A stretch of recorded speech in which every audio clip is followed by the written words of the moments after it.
इस कार्यक्रम के पुण्यार्चक हैं श्री वर्धमान श्वेतांबर स्थानकवासी जैन श्रावक संघ ट्रस्ट, उपाध्याय प्रवर प्रवीण ऋषि चातुर्मास समिति।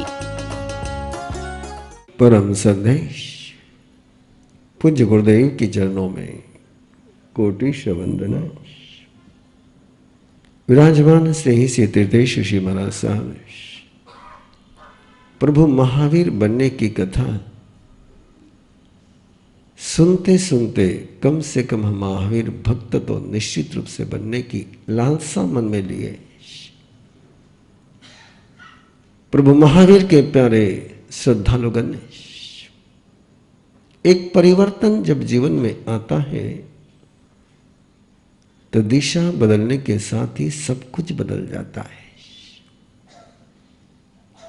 परिवर्तन तो जीवन का नियम है, लेकिन एक परिवर्तन आता है सत्ता के कारण से, एक परिवर्तन आता है परिस्थिति के दबाव में, और एक परिवर्तन आता है किसी प्रभु के बंदे के सानिध्य में, किसी संत के सानिध्य में आया हुआ परिवर्तन जीवन में शिखर पर पहुंच जाता है। विनय सत्ता के कारण से भी आता है और विनय संत के कारण से भी आता है। असेंबली में भी क्षमा मांगी जाती है, असेंबली में भी गले लोग मिलते हैं, लेकिन वो गले मिलने के लिए गले नहीं मिलते हैं, सत्ता के लिए गले मिलते हैं। नैसार गले मिला है, नैसार ने विनय किया है, लेकिन किसी सत्ता को पाने के लिए नहीं, किसी को राजी करने के लिए नहीं। तो स्वयं के अंदर का बोझ उतारने के लिए। जिस समय हम किसी से क्षमा मांगते नहीं या किसी को क्षमा करते नहीं, उस समय दूसरे को क्या नहीं मिलता वो बात जुदा है, लेकिन हमारा मन बहुत भारी रहता है, ये बात पक्की है। और जब हम किसी के गले लगते हैं या किसी को क्षमापना के साथ जोड़ते हैं तो उसके जीवन में परिवर्तन आता कि नहीं पता नहीं, लेकिन स्वयं का मन पक्का हल्का होता है, गारंटी है। इसलिए नैसार का जीवन कलाकार का जीवन था, और तीर्थंकर वही हो सकता है जो कलाकार होता है। जो कलाकार नहीं वो तीर्थंकर नहीं। जिसको कलंक को अलंकार में बदलते नहीं आया वो तीर्थंकर हो नहीं सकता है। अर्जुन माले के कलंक को सिद्ध के अलंकार से मंडित करने वाले ही तीर्थंकर हो सकते हैं। किसी को कलंकित करने के लिए लाखों करोड़ों अरबों लोग हैं, लेकिन किसी के कलंकों को ही अलंकार में रूपांतरित कर देने का सामर्थ्य जिसके पास होता है उसको तीर्थंकर कहते हैं। अपने ही सौंदर्य से जो अनजाना है उसके सौंदर्य को उजागर कर करके उसके पास उसको सौंदर्यशाली बनाने का सामर्थ्य जिसके पास होता है उसको कलाकार कहते हैं। कलाकार वो नहीं होता है जो आने वाले को गढ़ता है, कलाकार वो होता है जिस पत्थर को गढ़ना है उस पत्थर की खोज करता है। कोई पाषाण किसी कलाकार की खोज में कभी नहीं चला है, कोई मिट्टी कभी किसी कुम्भकार की खोज के लिए चलती नहीं है, कोई बीज कभी किसी किसान का इंतजार नहीं करता है। ये तो मूर्तिकार का ही होश होता है और ये मूर्तिकार का ही सोच होता है कि वो पत्थर को तलाशता है। और जो ऐसे पत्थरों को तलाशने के लिए चल पड़े उसको तीर्थंकर कहते हैं। चंडकौशिक प्रभु महावीर के पास नहीं आया है, चंडकौशिक महावीर के पास नहीं आया है, महावीर चंडकौशिक के पास पहुंचे उसको तराशने के लिए, उसके अंदर के क्षमा के बिंदु को क्षमा का सागर बनाने के लिए। एक कलाकार बनने की वृत्ति जिस दिन हम में जन्मेगी, हमारी यात्रा नई साल की यात्रा शुरू हो जाएगी, जहां सबका साथ मिल जाता है वहां कोई सपना अधूरा नहीं रहता है। साथ मिलता है कि साथ लेने का अपना सामर्थ्य होना चाहिए, ये सवाल निरंतर स्वयं को पूछते रहो। जिसका साथ लेने का सामर्थ्य होता है उसको साथ मिलता है। पानी कहीं भी बरसे पहुंचता सागर में ही है। बरसे भले ही पहाड़ियों पर, लेकिन पहाड़ी पर पानी रहता नहीं है, क्योंकि पहाड़ी में पानी को लेने का सामर्थ्य नहीं होता है। चेक कर लीजिए, हम भी कहीं ऐसे पहाड़ बनकर तो नहीं जी रहे। कृपा तो बरसती है, लेकिन कृपा अपने पास टिकती नहीं है।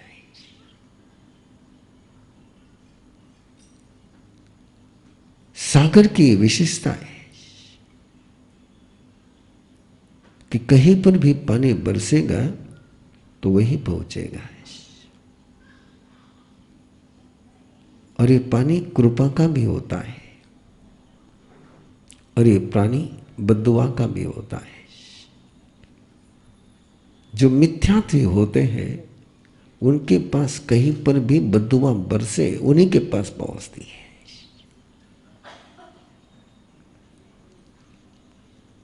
कि वे बद्दुआ के सागर बने हुए हैं, और जो सम्यक भी होते हैं कृपा कहीं पर भी बरसे पहुंचती उन्हीं के पास है। इसका एक रहस्य है जो आगे जाकर के आपको पता चलेगा। उस रहस्य को परमात्मा के जो स्तुति आप नमोथुनम का पाठ बोलते हो उसको दो शब्दों में छिपा के रखा हुआ है। अब दो शब्द का प्रयोग करते हो कि तीर्थंकर लोग पैवाना में, लोग पज्जोय गराना में, लोग प्रदीप भी है और लोग प्रद्योत भी है। इन दो शब्दों का अंतर जिस दिन आपके समझ में आ जाएगा उस दिन प्रभु आपको समझ में आ जाएंगे। बोलते हैं आप लोग नमोथुनम के पाठ में बोलते हैं लोक पैवानम लोक पजो गरानम, लेकिन कभी आपने पूछा नहीं प्रदीप यानी दीपक, दीपक में और प्रकाश में अंतर क्या है? एक प्रकाश करता है, लोग उज्जय गराना, पज्जोय गराना मतलब क्या है? उजाला करते हैं। अब तो कहते हैं दीपक ही उजाला करता है। अलग से लोक पैवानम और लोक पज्जोय गरानम, ये दो अलग से क्यों कहे, ये समझ में आ जाए तो महावीर कथा समझ में आ जाएगी। सूर्य प्रकाश करने वाला है, लेकिन सूर्य किसी को सूर्य नहीं बना सकता है। सूर्य के सानिध्य में आकर के कोई सूरज नहीं बन पाता है, लेकिन दीपक के संसर्ग में कोई आ जाए तो उसका भी दिया दीप ही बन जाता है। ये तीर्थंकर का सामर्थ्य है। इसलिए अभवी जीव को मिथ्यात्वी जीवों को तीर्थंकर का प्रकाश तो मिल जाता है, लेकिन ज्योत उनकी जलती नहीं है। जो सम्यक भी होते हैं वो तीर्थंकर का सानिध्य पाकर के उनकी ज्योत जल जाती है। चंडकोशी की ज्योत क्यों जल गई? गौशाला की ज्योत क्यों नहीं जली? इंद्रभूति गौतम की ज्योत जल गई, जमाली की क्यों नहीं जली? उसका उत्तर इतना ही, उनको प्रकाश मिलता है पर ज्योत नहीं ले पाते। आचार्य हरिभद्र सूरी ने नमुथुनम पर टीका लिखी, विश्लेषण किया है। ललित विस्तारा नाम का ग्रंथ है और एक ऐसा अनूठा ग्रंथ है कि जिस ग्रंथ का अध्ययन करने के बाद कोई भी परमात्मा का भक्त बने बिना रह नहीं सकता है। वो ग्रंथ कोई भी पढ़ ले, जैन पढ़े के जैनेतर पढ़े, उस ग्रंथ का अध्ययन जिसने कर लिया उसकी परमात्मा महावीर के प्रति, तीर्थंकर के प्रति आस्था हिल नहीं सकती है। ऐसा वो ग्रंथ है। उसमें ये लोक पैवानम और लोक पजगरानम पर आचार्य हरिभद्र सूरी ने वो प्रकाश किया है। तो तीर्थंकर उजाला भी करते हैं और तीर्थंकर दीप भी जलाते हैं। ये मिथ्यात्व और सम्यत्व इतना सा अंतर है।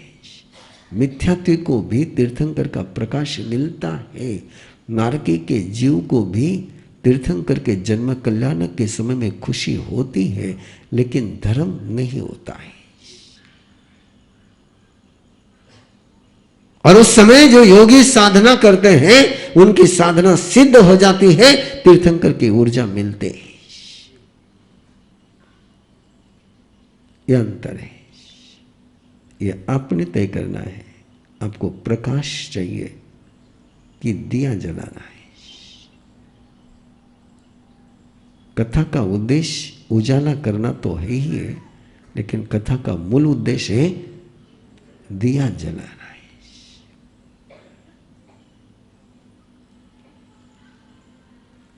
और दिए का मीनिंग आपको मुझे अलग से बताने की आवश्यकता नहीं, क्यों आप तो दीपावली मनाते हो और दीपावली मनाने वालों को मुझे दीवे का मूल्य समझाने की आवश्यकता नहीं है। आओ ऐसी भक्ति करें प्रभु की कि अपने अंदर का भी दिया जले और औरों का भी दिया जलाते चले। ज्योति से ज्योत, ज्योति से ज्योति जगाते चलो, ज्योति से ज्योति जगाते, प्रेम की गंगा बहाते चलो, प्रेम की गंगा इसलिए ये पंक्ति आज आपके पास पहुंची है कि मुझे ऐसा एहसास होने लगा कि आप ज्योत बनने के बजाय कई डायमंड बनते चले जा रहे हो।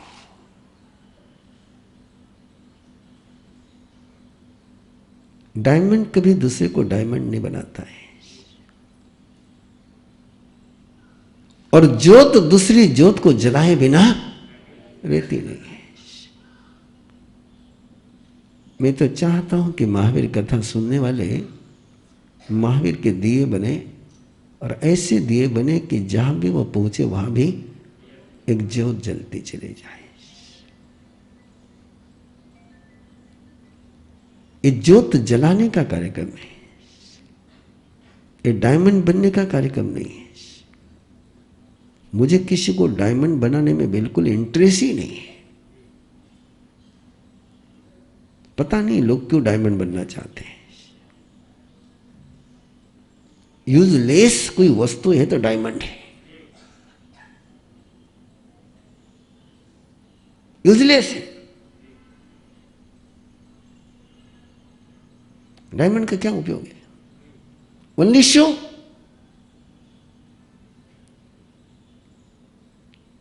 और पता नहीं लोगों की धारणा है कि डायमंड पहनेंगे तो वो ग्रह ठीक हो जाएगा, वो ग्रह ठीक हो जाएगा, वो ग्रह ठीक हो जाएगा। इतना तो सोच, उस दुकान में सारे डायमंड पड़े हुए हैं। जिस दुकान से तू लेकर के आया है उस दुकान में तो सारे ग्रह के पड़े हुए हैं।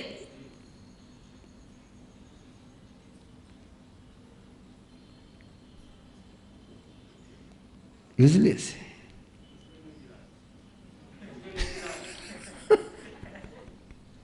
यूजलेस है।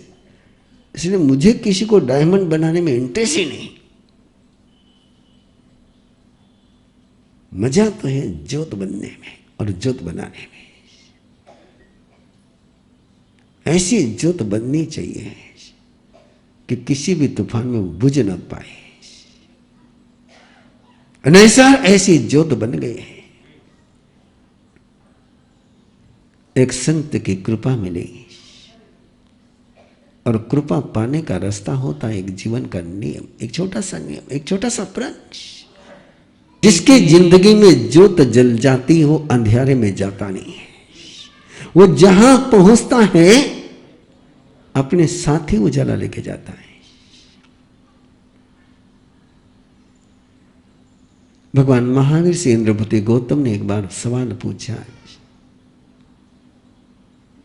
कि नरक में कौन जाता है? जो नारकी होता है वो नरक में जाता है कि जो नारकी नहीं होता वो नरक में जाता है? देव कौन बनता है? जो देव है वो देव बनता है कि जो देव नहीं वो देव बनता है? तिर्यंच गति में कौन जाता है? जो पशु है वो तिर्यंच गति में जाता है कि जो पशु नहीं होता वो तिर्यंच गति में जाता है? तिर्यंच गति में जाकर के पशु बनता है कि पशु बनकर के तिर्यंच गति में जाता है? नरक गति में जाकर के नरक बनता है कि नरक बनकर के नरक गति में जाता है? देव गति में जाकर के देव बनता है कि देव बनकर के देव गति में जाता है? इनका उत्तर मुझे पता है। थोकड़े में जो उत्तर गया मुझे पता है। इस कार्यक्रम के पुण्यार्चक हैं श्री वर्धमान श्वेतांबर स्थानकवासी जैन श्रावक संघ ट्रस्ट, उपाध्याय प्रवर प्रवीण ऋषि चातुर्मास समिति, महावीर भवन, इंदौर।